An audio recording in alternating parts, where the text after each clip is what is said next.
नमस्कार, रसस्वादमध्ये आपलं स्वागत आहे। आज आपण कच्च्या करवंदांची चटणी बघणार आहोत। त्यासाठी लागणारे साहित्य बघून घेऊया।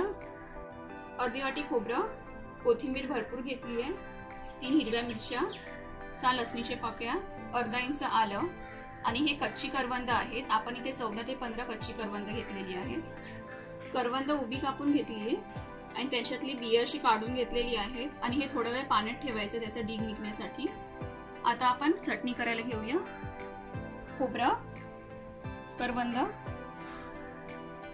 आलं, लसूण, हिरवी मिरची, मीठ चवीनुसार,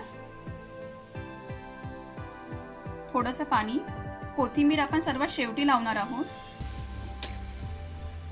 आता मिक्सरला लावून घेऊया। सगळ्यात शेवटी कोथिंबीर आणि पुदिनाचे 4-5 पानं घातली आहे। तुम्ही नाही वापरला पुदिना तरी चालेल। परत एकदा मिक्सरला लावून घेऊया। कच्च्या करवंदाची चटणी रेडी आहे।